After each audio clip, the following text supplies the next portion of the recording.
Bibigyan na ng sapina ang mga vlogger na hindi pa rin dumadalo sa pagdinig ng Kamara tungkol sa fake news. Sa huling pagdinig, naging mainit ang usapin tungkol sa West Philippine Sea. Balitang hatid ni Tina Panganiban Perez.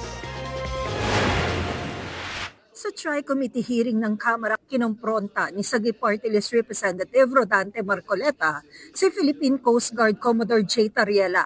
Kaugnayan ng reaksyon ni Tariela sa sinabi ni Marcoleta na walang West Philippine Sea kahit tingnan sa mapa. You just called me a traitor, sir. I did not use the word traitor. Let me read my post on X. I stand by the statement of President Bongbong Marcos when he said, ang West Philippine Sea ay hindi katang-isip natin lamang. Ito ay atin, ito ay mananatiling atin hanggang nag-aalab ang diwa ng ating minamahal na bansang Pilipinas.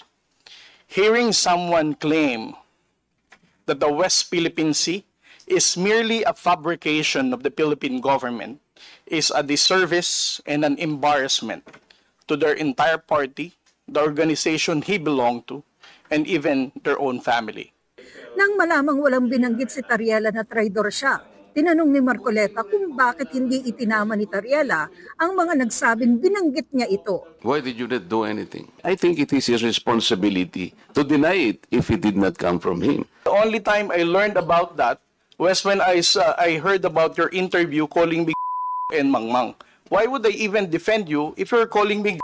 That is one of the ill effects of fake news or misinformation. Idiniin ni Philippine Coast Guard Commodore J. Tariela ang halaga ng paglaban sa fake news, lalo na tungkol sa West Philippine Sea. That obscures the true narrative of events in the West Philippine Sea, leading to confusion and division among our people.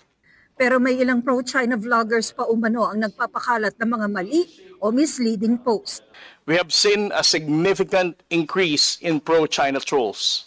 Despite our efforts, social media platforms have become the primary medium for these trolls to disseminate disinformation and fake news, reaching a large portion of our population.